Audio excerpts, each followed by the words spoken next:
Bien le bonsoir la populace. La vidéo d'aujourd'hui est un peu différente des autres. Dans cette vidéo, je vais vous parler de 3 appels que le 911, c'est-à-dire les urgences, ont reçus et qui font froid dans le dos, sachant que les secours reçoivent plus d'un demi-million d'appels par jour et parfois ils peuvent faire la différence entre la vie et la mort. Donc je vous laisse vous mettre au chaud avec un petit thé ou un café et prendre de quoi grignoter.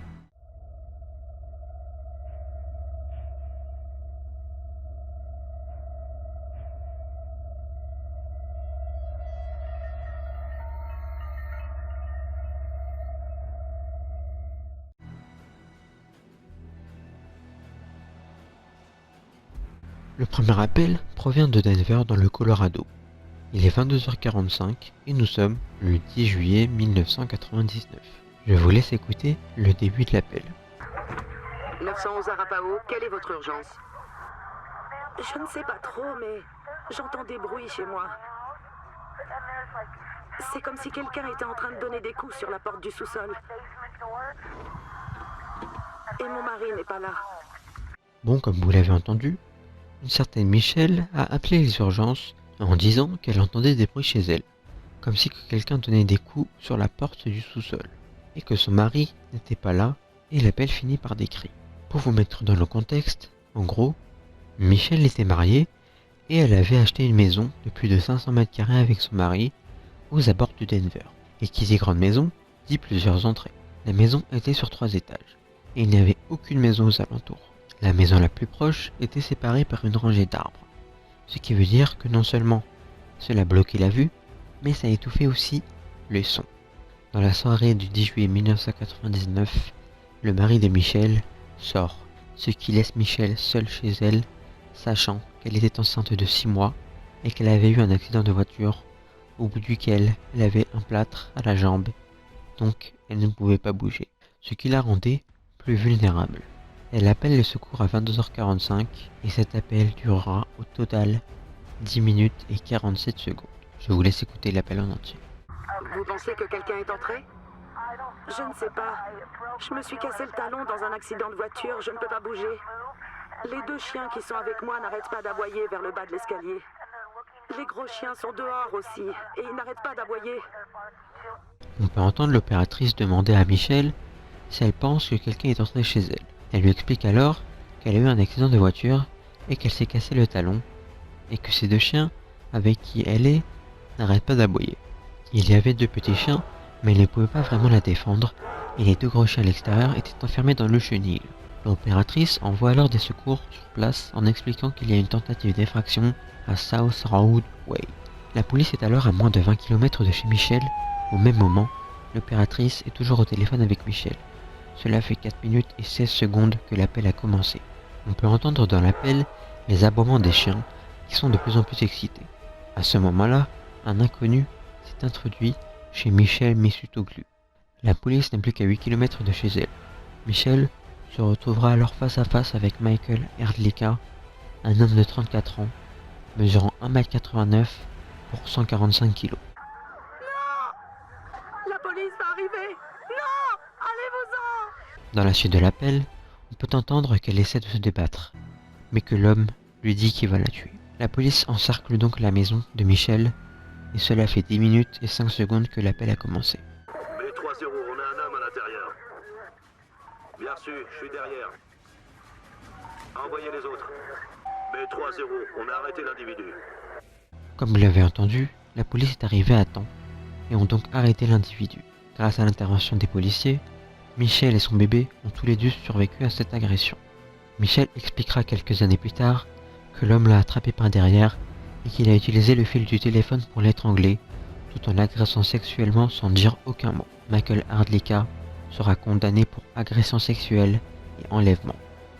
Il purge actuellement une peine allant de 26 ans à la perpétuité dans une prison d'État du Colorado et sera libéré, s'il se tient bien, le 31 décembre 1888.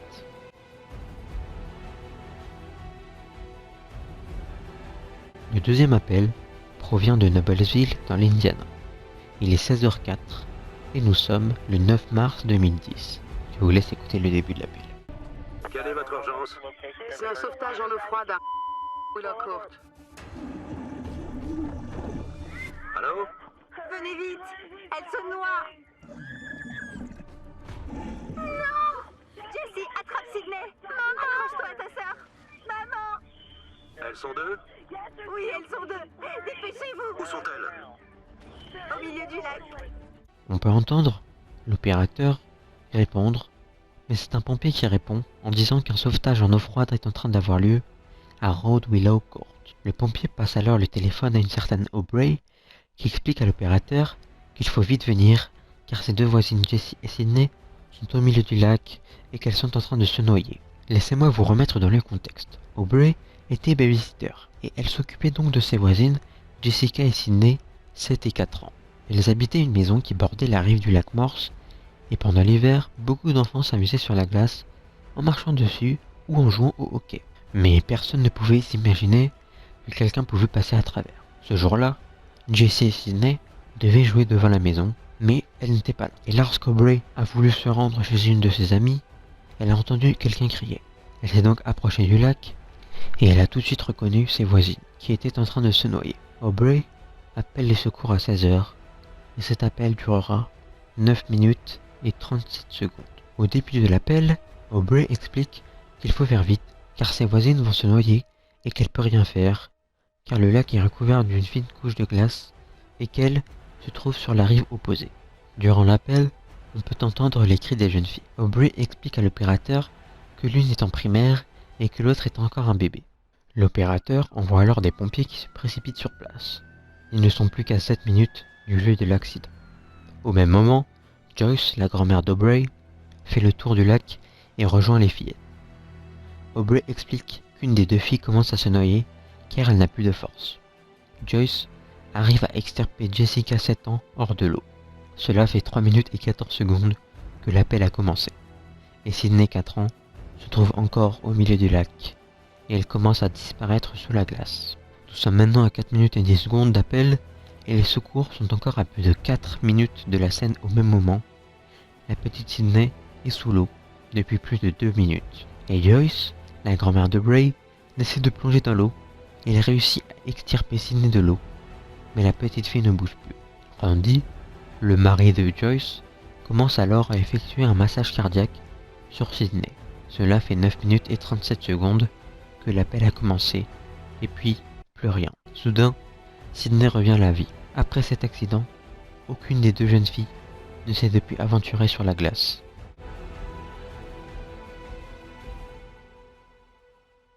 Le dernier appel provient d'Apex, en Caroline du Nord.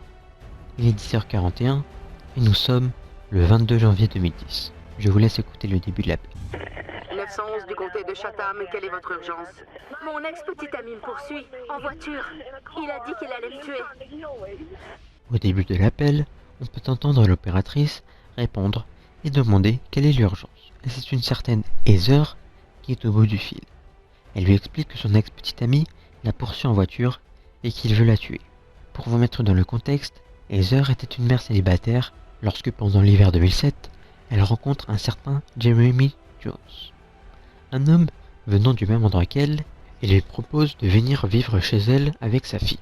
Au bout d'un an de cohabitation, Heather et sa fille de 5 ans déménagent. Jeremy avait des problèmes de santé mentale et les menaçait tout le temps, ce qui empirait avec le temps.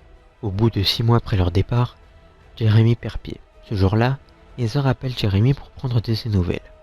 Mais lors de l'appel, ils se sont disputés et Jeremy lui a dit de venir chez lui pour discuter, mais elle lui a répondu que non. Elle devait rentrer chez elle. Le problème, c'est que Jeremy savait très bien par où Heather passait pour rentrer chez elle. Il lui a donc demandé si elle allait embrasser sa fille ce matin, parce que ça sera la dernière fois qu'elle la verra. Heather appelle le secours à 10h41 et l'appel durera 11 minutes et 48 secondes. Cela fait maintenant quelques secondes que Heather a appelé, sachant que Jeremy était armé d'un pistolet semi-automatique 9 mm. À ce moment-là, Heather explique à l'opératrice qu'elle voulait rentrer chez elle et qu'elle est partie de Sanford. Les secours sont alors à moins de 5 km de la scène. Au même moment, Heather essaie d'accélérer pour échapper à Jeremy, mais il se rapproche rapidement. L'opératrice dit alors à Heather de ne pas rentrer chez elle, mais de prendre d'autres routes pour s'éloigner de lui. Jeremy se rapproche alors à 160 km/h et se trouve à moins de 10 mètres derrière Heather. Cela fait 3 minutes et 13 secondes que l'appel a commencé, et Jérémy n'est plus qu'à 3 mètres d'Heather. On est maintenant à 5 minutes et 36 secondes d'appel, et Heather va en direction d'Apex, mais elle est en train de s'éloigner de l'équipe d'intervention. L'opératrice lui dit donc qu'elle doit faire demi-tour. Heather fait donc demi-tour sur Old Smith Hill. Il est maintenant 10h48 et l'appel a commencé depuis 7 minutes et 58 secondes. Une équipe d'intervention de la police tente de les rattraper. Nous sommes à 9 minutes et 45 secondes. Mais Heather commence à se faire tirer dessus. La course-poursuite durera 11 minutes sur plus de 35 km. La voiture de Jérémy entre alors en collision avec la voiture devant elle, et elle s'immobilise. Elle retourne son arme contre lui, et il est déclaré mort sur les lieux. Heather, elle, s'en sortira de justesse. Elle vit encore en Caroline du Nord, et elle conduit encore la même voiture. Bon voilà, j'espère que cette vidéo vous a plu. Si elle vous a plu, n'oubliez pas de liker, de commenter et abonnez-vous. Salut à tous, c'était CZEPA.